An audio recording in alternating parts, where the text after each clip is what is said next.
अस्सलामुअलैकुम। उम्मीद करता हूँ आप लोग जो है वो खैर खैरियत से होंगे। आज हम पढ़ेंगे इंड्यूस इलेक्ट्रोमोटिव फोर्स, या जिसे आप इंड्यूस ईएमएफ भी कहते हो। क्या कहते हो इसे? Induce EMF. और ये जो टॉपिक है इस चैप्टर के लिए बहुत ज़्यादा इम्पॉर्टेंट है, तो इसे आपने अच्छी तरह समझना है।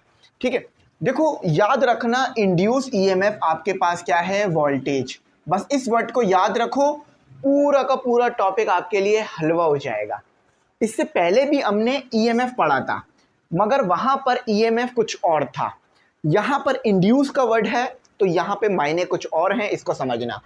सबसे पहले समझ लो इंड्यूस ईएमएफ क्या है। इंड्यूस ईएमएफ या इंड्यूस इलेक्ट्रोमोटिव फोर्स, ये आपके पास वोल्टेज है। बात समझ में आ गई? अब ये वोल्टेज आ कब रहा है ये समझो। सही है, जब आप मैग्नेटिक फील्ड की मदद से या मैग्नेट की मदद से इलेक्ट्रिक करंट को पैदा करोगे, प्रोड्यूस करोगे, इलेक्ट्रिसिटी प्रोड्यूस करोगे, तो उस वक्त जो करंट आएगा उसे बोलोगे इंड्यूस्ड करंट।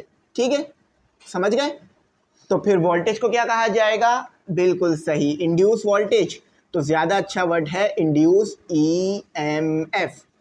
समझ में आई बात? बहुत आसान चीज़ है। देखो हमने इससे पहले पढ़ा था ना कि आप इलेक्ट्रिसिटी मुख्तलिफ चीज़ों से बना सकते हो। आप जो है वो कोल, ऑयल, इसके साथ साथ आप जो है वो विंड, सोलर, हाइड्रो पावर और बहुत ज़्यादा तरीक़ों से इलेक्ट्रिसिटी बना सकते हो। मगर जब आप इलेक्ट्रिसिटी बनाओगे मैग्नेटिक फील्ड की मदद से या मैग्नेट की मदद से, तो उस इलेक्ट्रिसिटी में जो करंट होगा उसको इंड्यूस्ड करंट कहेंगे, और जो फील्ड होगी उसे इंड्यूस्ड ईएमएफ कहेंगे। यानी जो वोल्टेज होगा उसे हम इंड्यूस्ड ईएमएफ कहेंगे। सही है। अब देखो ये कहाँ पर है, ये इंड्यूस करंट और इंड्यूस ईएमएफ कहाँ पर है? आपके घर में जो जनरेटर चलते थे ना पहले, अब तो जनरेटर बहुत ख़त्म हो गए, कम हो गए, लेकिन पहले जो जनरेटर यूज़ होते थे ना, तो वहाँ पर यही काम हो रहा होता था। मैग्नेटिक फील्ड की मदद से इलेक्ट्रिसिटी प्रोड्यूस होती थी। तो अभी मैं ज़रा आपको ये बताता भी हूँ कि जनरेटर कैसे काम करता था। और साथ ही साथ आपके घर के बाहर ट्रांसफार्मर लगा हुआ होता है, कभी आपने खोल के तो उसे खुद तो देखा नहीं होगा और आप खोल भी नहीं सकते। वो कैसे काम करता है ये भी मैं आपको बताता हूँ। सही है, समझ में आ गया? ज़िंदगी भर इसे याद रखना, बहुत आसान हो जाएगा। अच्छा, अब इंड्यूस करंट और इंड्यूस ईएमएफ को पैदा करने के या प्रोड्यूस करने के, प्रोड्यूस का वर्ड अच्छा है, तो इसको प्रोड्यूस करने के दो तरीके हैं। एक तरीका है आपके पास बाय रिलेटिव मूवमेंट।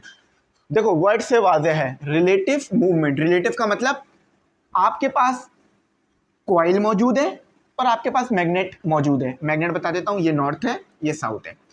तो आप या तो मैग्नेट मूव करा लो या कॉइल मूव करा लो। इस तरह से भी आपके पास क्या आ जाएगा? इंड्यूस ईएमएफ या इंड्यूस करंट आ जाएगा। अब प्रोसेस क्या है पूरा वो मैं बताता हूँ, थोड़ा वेट करो। सही है, थोड़ा सा टाइम दो बस मुझे।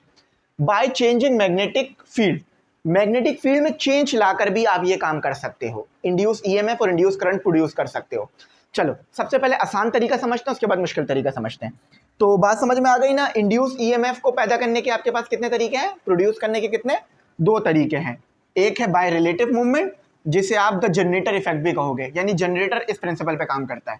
एक है चेंजिंग मैग्नेटिक फील्ड। अच्छा, ये यही चीज़ लिखी हुई है, पहले समझ लेते हैं, फिर ज़रा किताबी बात भी पढ़ लेंगे।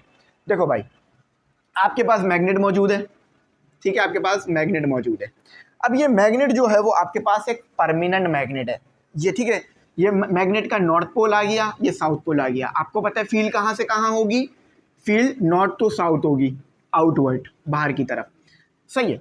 अब देखो फैराडे लॉ इसके बाद वाला टॉपिक है, इसके बाद फौरन टॉपिक है फैराडे लॉ। फैराडे लॉ कुछ कहता है। फैराडे लॉ क्या कहता है? फैराडे लॉ ये कहता है कि अगर मैग्नेटिक फील्ड में चेंज आ रहा है, मैग्नेटिक फ्लक्स भी समझ लो इधर ही लगे लगे, क्योंकि मैग्नेटिक फ्लक्स शायद आप लोगों को रिवीजन करना होगा थोड़ा सा। ठीक है, मैग्नेटिक फ्लक्स, इलेक्ट्रिक फ्लक्स पढ़ रखा है कि फील्ड पास हो रही है एरिया में से, इलेक्ट्रिक फ्लक्स है, लेकिन वो इलेक्ट्रिक फील्ड थी। यहाँ मैग्नेटिक फील्ड है, मैग्नेटिक फील्ड पास हो रही है एरिया में से। ये कॉइल का एरिया है ना, देखो ये कॉइल है ना, कॉइल का एरिया है ना ये आपके पास, ठीक है। तो जब कॉइल के एरिया में से मैग्नेटिक फ्लक्स हो रहा होगा, फील्ड पास हो रही है, तो फैराडे लॉ क्या कह रहा है? फैराडे लॉ ये कह रहा है कि अगर जो आपके पास फील्ड प्रोड्यूस हो रही है उस फील्ड में चेंज आ रहा है टाइम के रिस्पेक्ट से। चेंज क्या आ रहा है, मतलब फील्ड कम ज़्यादा हो रही है, फील्ड में फ़र्क पड़ रहा है, फील्ड कम ज़्यादा हो रही है, फील्ड चेंज हो रही है, तो फिर क्या होगा, आपके पास करंट पैदा होगा। करंट कौन सा है, इंड्यूस करंट है, या वोल्टेज पैदा होगा, इंड्यूस ईएमएफ है। अब देखो होता कैसे, ज़रा मैं बताता हूँ। समझो मेरे सामने आग जल रही है, समझ लो ये मेरे सामने आग जल रही है, मैं इस आग से कम करीब और दूर जा रहा हूँ, तो क्या होगा, आग की तपिश मुझे अलग अलग महसूस होगी ना। जब करीब आऊँगा ज़्यादा, जब दूर जाऊँगा कम, जब करीब आऊँगा ज़्यादा, जब दूर जाऊँगा कम, है ना। यानी फील्ड में तब्दीली आ रही है मेरे मोशन करने से। तो देखो यहाँ भी तो यही हो रहा है ना, इसको भी रिलेट करो ज़रा उससे, आग से रिलेट करो। फील्ड मौजूद थी, आपका कॉइल घूम रहा है, आगे पीछे यूँ रोटेट कर रहा है इस तरह से, तो मैग्नेटिक फील्ड में चेंज आ रहा है ना, मोशन हो रही है ना, रिलेटिव है, एक दूसरे के रिस्पेक्ट से मोशन हो रही है ना, तो क्या पैदा हो रहा है, इंड्यूस ईएमएफ या इंड्यूस करंट। अब देखो ये मैंने बहुत सिंपल डायग्राम बनाई है, वैसे तो ये थोड़ी कॉम्प्लेक्स होती है, लेकिन ये बहुत सिंपल है। इस ही सेम प्रिंसिपल पे आप भाई लोगों का जनरेटर काम करता था, इसी सेम प्रिंसिपल पे काम करता था। होता क्या था, जब आप पेट्रोल या गैस जो भी उसमें डालते थे, तो ये जो कॉइल होती थी ये रोटेट करती थी। रोटेट कहाँ करती थी, मैग्नेटिक फील्ड के अंदर रोटेट करती थी। तो इसके रोटेट होने की वजह से देखो यहाँ हो क्या रहा है, बेसिकली यहाँ पर मैकेनिकल एनर्जी है ना, मैकेनिकल वर्क हो रहा है, वो कन्वर्ट हो रही होती थी इलेक्ट्रिसिटी में। लेकिन कॉन्सेप्ट क्या यूज़ हो रहा होता था, मैग्नेटिक फील्ड का, मैग्नेटिक फील्ड मदद कर रहा होता था यहाँ। तो ये चीज़ आपने याद रखनी है, ठीक है। बेसिकली अगर बहुत सिंपल अल्फाजों में कहें तो ये भी कहा जाता है कि जनरेटर जो है ना, वो मैकेनिकल एनर्जी को इलेक्ट्रिकल एनर्जी में कन्वर्ट करता है। मगर वो क्या कर रहा होता है, ऐसा वो ये कर रहा होता है कि कॉइल को वो घुमा रहा होता है, कॉइल घूम रहा है यानी मैकेनिकल एनर्जी है आपके पास, आपके पास काइनेटिक एनर्जी है। तो जब वो घूम रहा है, कहाँ घूम रहा है, मैग्नेटिक फील्ड में घूम रहा है, तो मैग्नेटिक फील्ड में घूमने की वजह से इंड्यूस करंट या इंड्यूस ईएमएफ प्रोड्यूस कर देता था। बात समझ आ गई है। चलो अब आप चलते हैं दूसरे वाले कॉन्सेप्ट पे। दूसरा वाला कॉन्सेप्ट थोड़ा सा ना समझने वाला है, थोड़ा सा कॉन्सेप्ट समझने वाला है। देखो अभी तक आई थिंक आपने एसी करंट ज़्यादा नहीं पढ़ा होगा, लेकिन मैंने थोड़ा बहुत आपको पढ़ाया ही है। ये एसी करंट होता है। एसी करंट क्या है, देखो एसी करंट समझो होता क्या है, ट्रांसफार्मर है हमारे पास जो कि आपके इलाकों में लगा हुआ होता है। याद रखना यहाँ पर तो शायद आपको नंबर ऑफ टर्न्स सेम नज़र आ रहे हो, मगर ऐसा होता है कि यहाँ पर नंबर ऑफ टर्न्स ज़्यादा होते हैं, यहाँ पे कम, या यहाँ पे कम, या यहाँ पे ज़्यादा, फ़र्क समझना। एसी करंट क्या होगा, उसमें अल्टरनेटिंग साइकिल आ रहे होंगे। अल्टरनेटिंग करंट भी कहा जाता है इसे, एसी करंट। अगर खोल के लिखूं तो अल्टरनेटिंग करंट, ठीक है।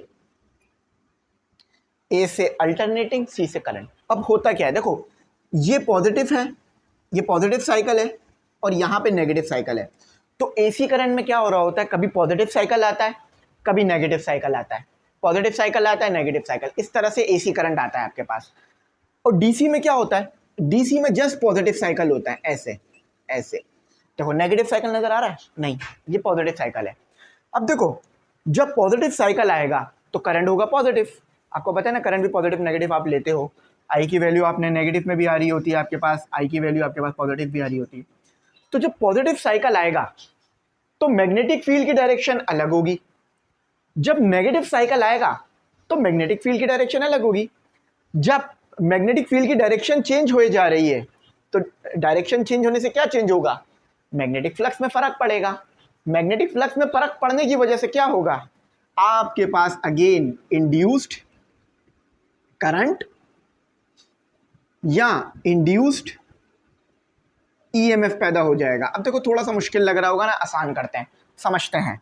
देखो मैं सामने जा रहा था, मेरी डायरेक्शन अलग है ना, और जो मुझ पे फील्ड्स वगैरह होंगी, फोर्स वगैरह, उनकी डायरेक्शन भी अलग होगी। मगर अब मैं यूँ उल्टा हो गया तो अब मेरी डायरेक्शन अलग हो गई, है ना। तो मेरे डायरेक्शन अलग करने से और चीज़ों की भी डायरेक्शन बदलेगी, जो मुझ पे फोर्स लग रही है या जो मुझ पे एनर्जीज वगैरह, उनकी डायरेक्शन में भी फ़र्क आएगा। इसी तरह देखो यहाँ भी हो रहा है। बेसिकली एनर्जी तो आपके पास स्केलर क्वांटिटी होती है, तो उसकी हम इतनी डायरेक्शन नहीं देख रहे होते हैं, सही है। देखो अब बेसिकली यहाँ भी वही हो रहा है, पॉजिटिव साइकिल था, समझ लो पॉजिटिव साइकिल था, मैग्नेटिक फील्ड इस तरफ थी, समझने के लिए इस तरफ थी। नेगेटिव साइकिल आया, मैग्नेटिक फील्ड इस तरफ आ गई, समझने के लिए बोल रहा हूँ, ठीक है। इफेक्ट थोड़ा सा अलग होता है लेकिन समझाने के लिए बता रहा हूँ। तो जब यहाँ पर पॉजिटिव नेगेटिव साइकिल आएगा, प्राइमरी कॉइल, ये प्राइमरी कॉइल कहलाता है, ये जो है वो ट्रांसफार्मर का हमारे पास कोर है, और ये सेकेंडरी कॉइल है, और यहाँ पर आपके पास पैदा होता है इंड्यूस ईएमएफ और इंड्यूस करंट। अब होता क्या है, देखो यहाँ पर आपके पास आता है अल्टरनेटिंग करंट, यहाँ पर आता है अल्टरनेटिंग करंट। जब अल्टरनेटिंग करंट आता है तो मैग्नेटिक फील्ड में चेंज आता है, कभी पॉजिटिव कभी नेगेटिव, कभी पॉजिटिव कभी नेगेटिव। तो इसका इफेक्ट यहाँ पर नजर आ रहा होता है, मैग्नेटिक फील्ड चेंज यहाँ पर हो रही होती है। करंट की डायरेक्शन चेंज होने की वजह से मैग्नेटिक फील्ड की डायरेक्शन भी चेंज होगी, तो जिसकी वजह से डायरेक्शन चेंज हो रही है, तो यानी मैग्नेटिक फ्लक्स में चेंज आ रहा है, मैग्नेटिक फील्ड में चेंज आ रहा है। तो जब चेंज आ रहा है फील्ड में, तो क्या पैदा होगा, इंड्यूस करंट या इंड्यूस ईएमएफ। यही बात फैराडे भाई साहब ने कही थी कि भाई आपके पास अगर फैराडेस लॉ यही है, अब आगे वाले जो टॉपिक है उसमें फैराडे लॉ ही पढ़ाऊंगा। तो यही यहाँ पर आपके पास है कि भाई अगर इधर पॉजिटिव नेगेटिव साइकिल आ रहा है, मैग्नेटिक फील्ड चेंज हो रही है, जिसकी वजह से इंड्यूस करंट और इंड्यूस ईएमएफ दूसरे कॉइल पे पैदा कर रहा है, हो रहा है आपके पास। ठीक है, तो आई होप समझ आ गई बात। अब देखो यही चीज़ मैं जस्ट अल्फाजों में बोलता तो शायद समझ ना आनी थी, लेकिन अब कॉन्सेप्ट का फील आ गया होगा, क्योंकि ये चीज़ मैंने आपको दिखा दी है कि हो क्या रहा है। अब देखो ज़रा यहाँ पे समझो, इंड्यूस इलेक्ट्रोमोटिव फोर्स, जिसे आप इंड्यूस ईएमएफ कहते हो शॉर्ट फॉर्म में, induce EMF can be generated. आपको अगर इंड्यूस ईएमएफ जनरेट करना है तो दो तरीके हैं, और ये प्राइमरी तरीके हैं, इसके अलावा और भी हैं लेकिन ये प्राइमरी बेसिक तरीके हैं। एक बाय रिलेटिव मोशन, जो कि मैंने ये बता दिया, जिसे आप जनरेटर इफेक्ट कहते हो क्योंकि जनरेटर इस पे काम करता है। एक है चेंजिंग मैग्नेटिक फील्ड, जो मैंने ये बता दिया, जिसे आप ट्रांसफार्मर इफेक्ट कहते हो। ठीक है, मैग्नेटिक फील्ड में चेंज बता दिया, कॉन्सेप्ट क्लियर हो गया। अब देखो नहीं समझ में आए तो पूछ लेना। अब वीडियो की लेंथ मैं आजकल शॉर्ट रखता हूँ ताकि आप लोग जल्दी से ज़्यादा कॉन्सेप्ट समझ सको। अगर आपको लग रहा है कि वीडियो की लेंथ मुझे बढ़ानी चाहिए तो मुझे कमेंट सेक्शन में बताना। वैसे अमूमन जितना मैं एक्सप्लेन करना चाह रहा था वो मैंने इतने टाइम में कर दिया है। अगर शायद एक दो बातें रह गई हों तो वो मुझे नहीं समझ आ रहा कि रह गई होंगी, क्योंकि मैंने अपनी तरफ से सब डिलीवर कर दिया। तो यहीं तक रखते हैं। Thanks for watching. अल्लाह हाफ़िज़। कीमती दुआ में ज़रूर याद रखना।